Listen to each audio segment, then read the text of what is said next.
स्वागत है आप सभी का मेरे YouTube चैनल पे जिसका नाम है कंपटीशन विद टीएस। और उम्मीद करता हूँ आप सभी लोग अच्छे होंगे और बड़े तरीके से अपने स्टडी को प्रिपेयर अपने जो प्रिपरेशन है आपकी उसको बेहतर तरीके से आप कर रहे होंगे। ठीक है, तो आज के सेशन में मैं आपके लिए एक नई चीज़ लेके आया हूँ, यानी इसी चैनल पे आपको एवरेज के रिलेटेड कुछ इंपॉर्टेंट क्वेश्चंस मैं आपको कराने वाला हूँ। यानी इसी सेशन पे इसी चैनल पे आपको एवरेज से रिलेटेड यानी मैथ्स से रिलेटेड भी वीडियोस देखने को मिलने वाली हैं। ठीक है, यानी this is the average session, यानी इस सेशन में हम एवरेज को कवर करेंगे, यानी पूरे एवरेज को नहीं, यानी एवरेज के उन क्वेश्चंस को कवर करेंगे जो कि मोस्ट इंपॉर्टेंट है।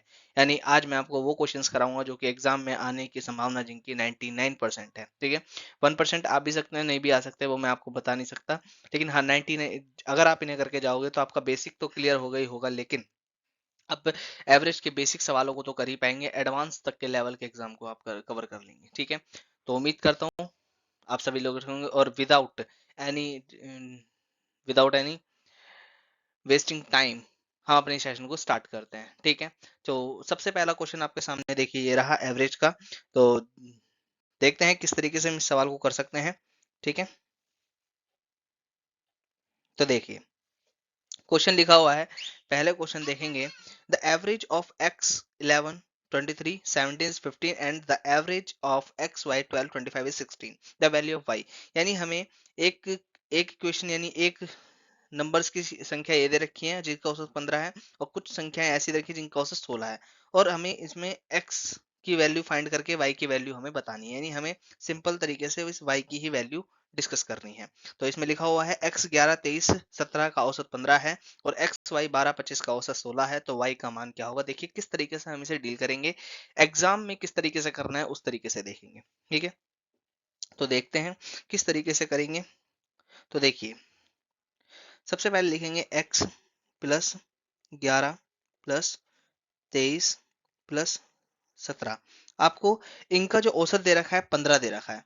अब कहोगे यहाँ तक की बात तो हमारे को समझ में आ गई, यानी x 11 23 17 का औसत 15 है। क्या ये हमने औसत, अब आपको पता है जो भी चीज हमें दे रखी है हम उसके बराबर ही लेके जाते हैं, यानी एवरेज दे रखा है तो एवरेज के बराबर ही लेके जाएंगे। क्या हमने इस 15 को एवरेज के बराबर रखा है? तो हमने इस एवरेज को यानी ये औसत को औसत के बराबर नहीं रखा। जो ये 15 औसत है ये इसका औसत के बराबर रखना पड़ेगा। यानी औसत कैसे निकालते हैं मैं आपको बताता हूँ, A plus B plus C plus D. अगर हमें इनका औसत निकालना है तो इन संख्या को जोड़ के उसी जितनी संख्या उससे भाग देंगे हमारा औसत निकल जाएगा। ऐसे ही हमें इन संख्या को 4 से भाग देके आगे हमें इसके बराबर रखना पड़ेगा। तो जो सिंपल सी बात है, सिंपल सी बात कहें तो सिंपल सी बात यह है कि इन्हें हमें औसत के बराबर रखना है। तो औसत के बराबर रखते हैं तो हमें क्या करना पड़ेगा, हमें गुना यहाँ पर 4 करना पड़ेगा, क्योंकि ये जो इसका बटे का 4 होगा वो वहां पहुंच जाएगा। ठीक है, इस बटे का जो 4 यहाँ पे होगा ये यहाँ पर पहुंच जाएगा। ठीक है, उम्मीद करता हूँ यहाँ तक की बात आपको समझ में आ गई होगी। ठीक है, चलिए स्टार्ट करते हैं आगे की डील, आगे के सवाल को। तो अब हम इसे जोड़ेंगे, यहाँ से हम जोड़ते हैं। देखिए 17 23 11 का जो मान है वो क्या आएगा, तो आप देखेंगे तो x plus 51 is equal to 15 चौको 60, आपको ये देखने को मिलेगा। ठीक है, तो देखते हैं आगे। अब हमें x का मान निकालना है तो 60 में से 51 को माइनस करना पड़ेगा और बराबर हमारा जो आंसर आने वाला है वो आने वाला है 9। यानी x का मान हमारा 9 निकल के आ गया। ठीक है, x का मान हमारा 9 निकल के आ गया। ठीक है, x का मान हमारा 9 निकल के आ गया। अब y का मान कैसे निकलेगा वो भी देखिए। ठीक है, वो भी देखिए। तो देखिए यहाँ पे ये हमें नेक्स्ट इक्वेशन देखनी है, हमें x plus y plus 12 plus 25 बराबर आपको इसका औसत 16 दे रखा है। ठीक है, इसका औसत 16 दे रखा है। क्या हमने औसत को औसत के बराबर रखा जी? नहीं। तो हमें औसत को बराबर रखने के लिए क्या करना पड़ेगा, गुना 4 करनी पड़ेगी, क्योंकि ये 4 संख्याएं हैं। ठीक है, तो देखते हैं अब क्या आएगा। तो x प्लस वाई प्लस 25 और 12 को जोड़ेंगे तो आपका आएगा 37 बराबर 16 चौक 64। ठीक है, 64 आ गया। अब हमें x प्लस y की वैल्यू निकालनी है, तो 64 में से 37 को माइनस करना पड़ेगा, तो हमारी x प्लस वाई की वैल्यू कितनी आ जाएगी, 27 आ जाएगी। कितनी आ जाएगी, 27 आ जाएगी। ठीक है, तो देखो पूरी बढ़िया तरीके से मैं आपको बता रहा हूँ। ठीक है, तो यहाँ पे हमने x का मान निकाल दिया, x y का मान निकल गया। हमें y का मान पूछा है। अब y का मान पूछा है, बड़ा ही सिंपल है। ठीक है, y का मान पूछा है, बड़ा ही सिंपल है। देखिए कैसे निकालेंगे। हमें x का मान पता है, तो x प्लस वाई बराबर कितना दे रखा है हमें, 27। ठीक है, 27 दे रखा है।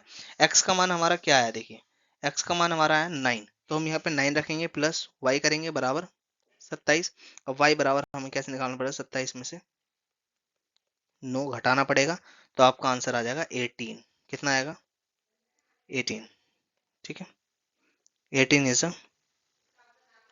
राइट आंसर, 18 एकदम करेक्ट आंसर हो गया। ठीक है, 18 आपका सही आंसर है, तो D is a right option. ठीक है, D is a right option. ठीक है, चलिए, तो ये सवाल आपको समझ में आया होगा, हमने इस तरीके से हमें डील करना है। अब हमें इसे बिल्कुल बेसिक से करा है, लेकिन बेसिक से इतना नहीं करा कि हमने जो गुणा भाग भी एकदम बेसिक तरीके से करा हो, है ना। तो इनको जोड़ा भी हमने अच्छे तरीके से, जोड़ेंगे कैसे, जोड़ने का समझे। देखो 25 और 12 को जोड़ेंगे तो 20 30, 20 और 10 30 हो गया, 5 और 2 7 हो गया, 30 प्लस 7 37 हो गया। ठीक है, इस तरीके से आप जोड़ सकते हैं। ठीक है, तो ये आपका सवाल हो गया। चलिए क्वेश्चन नंबर दूसरे पे चलते हैं। क्वेश्चन नंबर दूसरा क्या कहता है, तो देखिए दूसरा नंबर क्या कह रहा है। Question number 2, what is the difference between the average of first 148 even positive numbers and the average of first 129 odd positive numbers। ठीक है, यानी प्रथम 148 सम धनात्मक संख्याओं का औसत तथा प्रथम 129 विषम धनात्मक संख्याओं का औसत के बीच का अंतर आपको बताना है। तो किस तरीके से हम बताएंगे वो देखते हैं। ठीक है, किस तरीके से हम बताएंगे वो देखते हैं। तो देखिए सबसे पहले आपको एक बात नोट करके लिखनी है, आपको एक बात नोट करके लिखनी है, जिससे कि आपको बहुत ही फायदा होने वाला है। अगर आपसे कोई भी कभी भी फर्स्ट इवन नंबर का एवरेज पूछता है, ठीक है, फर्स्ट इवन नंबर का एवरेज पूछता है, तो आप जो फॉर्मूला लगाने वाले हैं वो ध्यान रखना है, n+1 लगाएंगे। क्या लगाएंगे, n+1 लगाएंगे। आपके साथ ऐसा भी हो सकता है जब आपसे फर्स्ट ओड नंबर का एवरेज पूछ ले, ठीक है, एवरेज पूछ ले, तब आप क्या लगाएंगे, तब आप लगाएंगे n वाला फॉर्मूला। यानी एक इस फॉर्मूले को याद रखना है और एक इस वाले फॉर्मूले को याद करना है। आपका सवाल बड़े ही सेकंडों में बन जाएगा। ठीक है, बड़ा ही सेकंडों में बन जाएगा। इस बात को नोट करके लिख लेगा। अब इस सवाल को देखते हैं, सवाल क्या कह रहा है। लिखा है प्रथम 148, तो जो 148 है, इसने ये इन्होंने कहा है ये फर्स्ट इवन नंबर है। क्या है, फर्स्ट फर्स्ट इवन नंबर है। ठीक है, फर्स्ट इवन नंबर का एवरेज कैसे निकालते हैं आप मुझे बताएंगे, फर्स्ट इवन नंबर का एवरेज कैसे निकालते हैं, अभी हम देख के आए कैसे निकालते हैं। तो ये रहा इसका निकालने का तरीका, n+1, तो 148 प्लस 1 करेंगे बराबर 149 आ जाएगा। यानी आप जब देखेंगे तो इसका हमने 149 निकाल लिया। ठीक है, अब देखिए अगर इसी से हमसे पूछा है फर्स्ट ओड नंबर का, सॉरी गलती हो गई, एक मिनट में सही करता हूँ। ठीक है, नेक्स्ट उसने बोला है 129, इस नंबर का ये जो फर्स्ट ओड नंबर है 129 फर्स्ट ओड नंबर है, इनका एवरेज कैसे निकालेंगे। इनका एवरेज देखिए निकालने का तरीका क्या है। हमें इसका एवरेज क्या होता है, एन होता है, तो 129 ही हो गया, एन हम लगाएंगे 129 ही हो गया। ठीक है, यानी हमने इसे भी निकाल लिया। ठीक है, हमने 149 को भी निकाल लिया, 129 को, यानी प्रथम 148 सम धनात्मक संख्याओं का औसत भी निकल चुका है और प्रथम 129 विषम धनात्मक संख्याओं का भी औसत निकल चुका है। लेकिन हमसे सवाल ने ये नहीं पूछा कि औसत निकाल के दीजिए, उसने कहा है कृपया करके हमारे हमारे को अंतर बता दीजिए। ठीक है, अंतर बताना है, तो अंतर देखते हैं कैसे निकालेंगे। तो देखिए, तो हमें 149 में से 129 यानी 129 घटाना है, तो हमारा जो आंसर आने वाला है वो आने वाला है 20। क्या आने वाला है, 20। तो 20 is the right answer of this question. तो आप कहेंगे 20 सही ऑप्शन है। ठीक है, 20 हमारा सही ऑप्शन है। ठीक है, 20 हमारा एकदम सही ऑप्शन है। चलिए नेक्स्ट क्वेश्चन पे देखते हैं क्या कहता है हमारा नेक्स्ट क्वेश्चन। ठीक है, नेक्स्ट क्वेश्चन ये रहा third number question. Third number को क्वेश्चन को देखते हैं किस तरीके से करेंगे। 1 से 71 तक हमें बताना है the average of square of natural numbers from 1 to 71। अब देखो इसने स्क्वायर ऑफ नेचुरल नंबर का, यानी जब भी आपसे एवरेज पूछे स्क्वायर ऑफ नेचुरल नंबर्स का, तो आप एक फॉर्मूला याद रखेंगे, नोट करके बाद लिख लेंगे इस बात को भी। इसके लिए एक फॉर्मूला याद रखेंगे, n+1 2n+1 और बटे में 6। इस फॉर्मूले को याद रखेंगे, आपका सवाल सेकंडों में बन जाएगा। ठीक है, देख लेते हैं ऐसे बनता भी नहीं बनता है। ठीक है, क्या हम ऐसे बोल रहे हो, तो देखते हैं। देखिए 1 से 71 तक की बोला है, तो हमारी n की जो संख्या है वो n 71 हो गया। ठीक है, तो हमें बस इस फॉर्मूले को लगाना है, तो 71 प्लस 1, 2 इंटू 71 प्लस 1 बटे में 6। ठीक है, तो 71 प्लस 1 यानी 72 इंटू 71 का दुगना, अब देखो 70 का दुगना 135, सॉरी 40, 17 का दुगना 140, 2 का दुगना 1 का दुगना 2, तो 140 प्लस 2 142 और 142 प्लस 1 143 143, ठीक है 6। अब इसे काटते हैं, देखो 6 कम 6 6 कम 6 6 दूनी 12 12। जब हम 12 की गुना 143 में करेंगे तो हमारा आंसर आ जाएगा, ठीक है हमारा आंसर आ जाएगा। तो कैसे करेंगे, देखो पहले हम 143 का दुगना कर लेते हैं, ठीक है 143 का दुगना कर लेते हैं, तो 3 दूनी 6, 3 दूनी 6, 4 दूनी 8 और 2 एकम 2, ठीक है। जब हमने करा दुगना ये आया, उसके बाद हमें एक गुना करना है यानी 143 ऐसे ही लिख लेना है। अब देखो 6 8 9 10, 8 3 11, 4 5 6 7, ये 7 आ गया और 1 1716 इज अ राइट आंसर, ठीक है 1716 राइट आंसर है। तो देखिए B is a right answer, ठीक है बी हमारा एकदम सही आंसर है। तो देखिए कितने सिंपल तरीके से हमने इस सवाल को कर लिया, ठीक है। चलिए नेक्स्ट सवाल में आगे बढ़ते हैं। नेक्स्ट सवाल क्या कहता है, फोर्थ सवाल, 100 तक के सभी विषम संख्याओं को औसत बताना है। अब देखिए 100 तक के विषम संख्या यानी ओड। अब आप जैसे ही आपने ओड सुना तो आप कहोगे ओड का एवरेज निकालता है एन से, यानी जो संख्या दे रखी होती है वो इसका एवरेज होता है। आप 100 लगा के 100 आपका ऑप्शन में दिखेगा नहीं, आपका वो 100 उत्तर लेकिन ऑप्शन में नहीं है, तो क्या करें, तो यानी आपका आंसर गलत है, ठीक है। देखिए किस तरीके से करेंगे, तो देखिए उसने बोला है 100, इन 100 संख्याओं के बारे में बताया उसने, ठीक है इन 100 संख्याओं के बारे में बोला है। अब देखिए 100 तक के संख्याओं में जब आप देखेंगे तो आपको इवन भी दिखेंगी ओड भी दिखेंगी, इसलिए आपका आंसर गलत होता है, ठीक है। तो 100 तक के संख्याओं की आप बात करें तो उसके अंदर इवन भी संख्या होंगी ओड भी संख्या होंगी। तो कितनी संख्या होंगी, तो देखते हैं। देखिए 50 और 50, 50 ओड संख्या हो सकती है और 50 इवन संख्या होंगी, ठीक है 50 ओड संख्या होंगी 50 इवन संख्या होंगी, तभी तो जाके 100 मिलेंगे, ठीक है।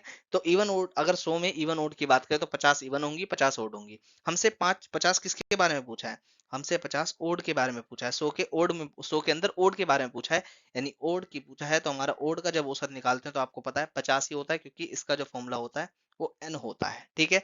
लेकिन अगर आपसे इसका पूछे तो आप 50 प्लस 1 करेंगे और आप आंसर दे देंगे 51, ठीक है। ये आपका n प्लस 1 होता है, क्या होता है n प्लस 1 होता है। लेकिन आपका आंसर कौन सा सही होगा, आपका आंसर ये वाला करेक्ट होगा, क्योंकि आपसे उसने ओड से पूछा है, तो ओड का आंसर ये एकदम करेक्ट होगा, B is a right option, ठीक है B is a right option, ठीक है। चलिए आगे बढ़ते हैं, ठीक है। फिफ्थ क्वेश्चन देखते हैं, फिफ्थ क्वेश्चन क्या कहता है। फिफ्थ क्वेश्चन देखते हैं, तो 37 लगातार संख्याओं का औसत 54 है, इन संख्याओं में सबसे बड़ी संख्या क्या है। तो देखते हैं, बहुत आसान है question. The average of 37 consecutive numbers is 54, the largest of these numbers is, तो क्या होगा इसका आंसर। तो देखिए बहुत ही सिंपल क्वेश्चन है, इन सवाल को आप मिनटों में कर सकते हैं। देखिए तो देखिए 54 औसत है, ठीक है थोड़ा सा मैं इसे इधर लिख लेता हूँ। 54 औसत है, 54 एवरेज है, ठीक है। एक 37 संख्या है, 37 संख्या में से 54 इसका औसत है, यानी ये औसत का मतलब होता है बीच का रास्ता, ठीक है औसत का मतलब होता है बीच का रास्ता, यानी बीच की संख्या हमारी एवरेज मानी जाती है। यानी 54 37 में से एक संख्या होगी, यानी 37 में से 54 एक संख्या है, तो बची कितनी 36, बची कितनी 36, ठीक है। अब कहोगे आप 36 बची, ठीक है 36 बची, ठीक है 36 बची। 36 का आधा करेंगे यानी 12, 12 सॉरी 36 का करेंगे आधा तो 18, यानी 18 संख्या इधर होंगी और 18 संख्या इधर होंगी। 54 तो 37वीं संख्या मान के चलो, ये 37वीं संख्या है, ठीक है। अब 18 इधर होंगी 18 होंगी 36 हो गई, और बीच की एक संख्या 37, यानी पूरी संख्या हम बना चुके हैं। अब देखते हैं हमें सबसे उसने क्या पूछा है, इसने पूछा इनसे सबसे बड़ी संख्या क्या है। सबसे बड़ी संख्या पूछी है, लार्जेस्ट संख्या पूछी है, तो लार्जेस्ट हमारी 54 में हम क्या करेंगे, हम यहाँ पे देखते हैं 54 में प्लस 18 कर देंगे तो देखिए कितना है 50 60 60, 8 4 12 यानी 72, कितना आएगा 72 इज अ राइट आंसर, ठीक है। यानी आपसे आपसे पूछे सबसे बड़ी संख्या तो आप कहोगे 72 इज अ राइट ऑप्शन, ठीक है 72 एकदम करेक्ट है। लेकिन अगर आपसे छोटी संख्या पूछ लेता तो आप क्या करते, 54 में से 18 को घटा देते और जो आता, जैसे कहते 8 14 में से 8 जाएंगे तो 14 में से 8 जाते 4 4 6 36, तो कितना आता है 36, ठीक है कितना आ गया 36, ठीक है। 36। ठीक है, चलिए आगे बढ़ते हैं, आगे बढ़ते हैं अपने सेशन में। तो इसका आंसर 72 हो गया। ठीक है, चलिए छठा क्वेश्चन देखते हैं क्या कहता है छठा क्वेश्चन हमारे से। तो 9 लगातार धनात्मक पूर्णांकों से 63 है, सबसे बड़े एवं सबसे छोटे पूर्णांकों को गुणनफल ज्ञात करना है। क्या करना है? गुणनफल ज्ञात करना है। ठीक है, क्या ज्ञात करना है? गुणनफल ज्ञात करना है। तो देखिए कैसे करते हैं। हमें पता है औसत उसने बोला 63। ठीक है, औसत बोला उसने 63। अब 9 लगातार है, कंजिक्यूटिव है, तो जिसमें से 63 एक है, बची 8। ठीक है, बची 8। 8 में से अगर हम बात करें तो 4 यहाँ होंगी और 4 यहाँ होंगी, 8 ये हो गई और ये 9 होगी। ये पूरी ये संख्या 9th संख्या होगी। ठीक है, पूरी संख्या बना चुके हैं। अब उसने सबसे बड़ी सबसे छोटे का गुणनफल पूछा है, यानी मल्टीप्लीकेशन पूछा है, प्रोडक्ट पूछा है।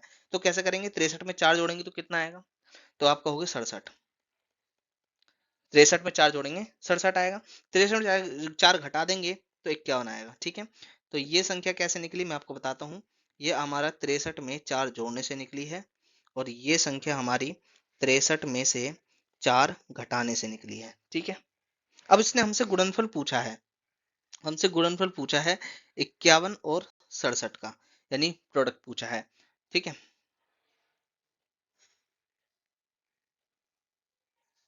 सॉरी 61, 61। ठीक है, यहाँ पे हमारा क्या आएगा? 61 आ जाएगा ये। ठीक है, ये 61 आ जाएगा। ठीक है, 61।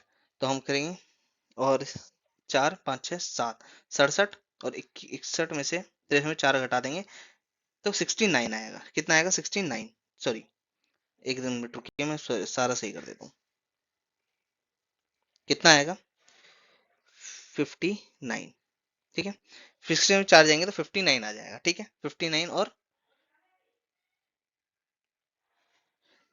ये आ जाएगा। ठीक है, तो 63 में 4 जाएंगे 59 आ जाएगा और 63 में 4 जाएंगे 67। ठीक है, तो देखिए अब हमें 59 और 67 का प्रोडक्ट पूछा है, तो इसको कैसे करेंगे? अब इसको हमें गुणा करने में बड़ी मुश्किलें आने वाली है।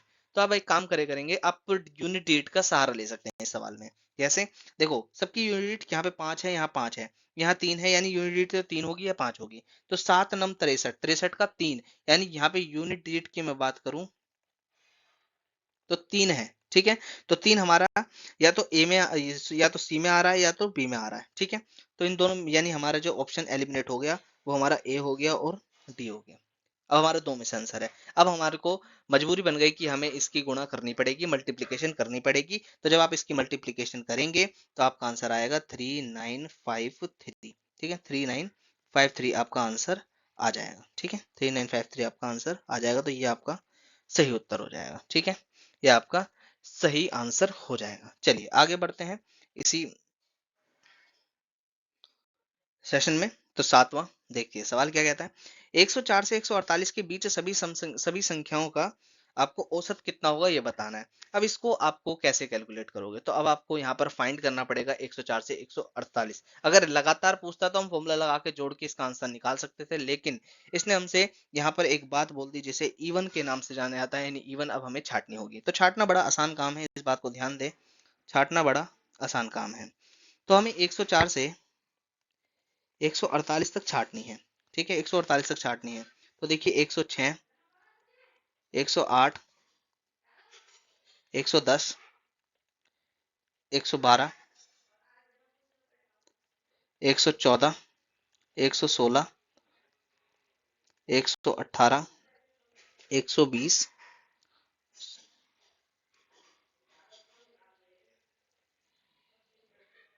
ठीक है, 120, 122, 124, 126, 128, 130,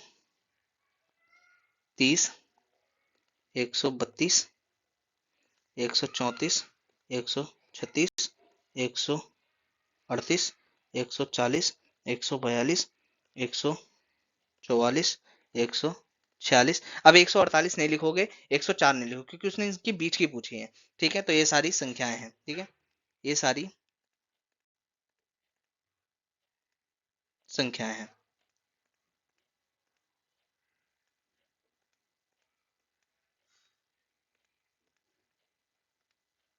ठीक है, ये सारी संख्या है। अब इनको आपको जोड़ना पड़ेगा, तो आप जोड़ सकते हैं। ठीक है, अब जब जोड़ेंगे तो इसका आंसर आपका 2646 आएगा। ठीक है, जब आप जोड़ते हैं ये सारी संख्या जब आप जोड़ेंगे तो आपका जो आंसर आने वाला है इन सब संख्याओं को आप जब जोड़ोगे, ये 120 है, ये सारी संख्या जब आप जोड़ना शुरू करोगे तो आपका आंसर आएगा 2646, ठीक है, 2646 आएगा, ठीक है।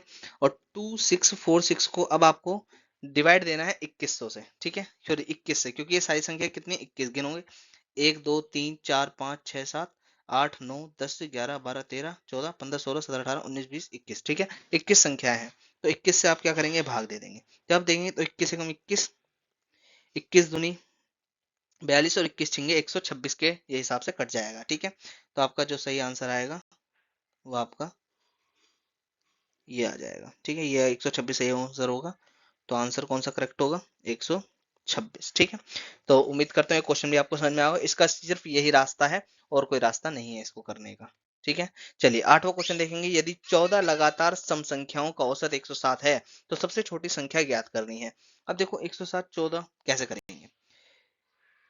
देखो 107 हमें बात करनी है, तो हमें 107 की बात करनी है, यानी 107 हमारी औसत है, लेकिन 14 लगातार सम संख्याओं का, यानी इवन का, ठीक है, किसका, इवन का। अब बात करें 107 क्या इवन नंबर है, जी नहीं, 107 इवन नंबर नहीं, ये ओड नंबर है, हमें तो इवन संख्या चाहिए। अगर हमें इवन संख्या चाहिए है तो हम क्या करेंगे, हम 106 यहाँ लिखेंगे और 108 यहाँ लिखेंगे, तो हमारे इवन नंबर्स मिल सकते हैं। अब देखो 14 की बात की गई है, किसकी बात की गई है, 14 की बात की गई है। 14 में से हमारे पास दो यहाँ हैं, दो यहाँ हैं, तो कितने की जरूरत है, आप कहोगे 12 की जरूरत है। कितने की जरूरत है, 12 की जरूरत है, यानी 6 यहाँ होंगे और 6 यहाँ होंगे, ठीक है।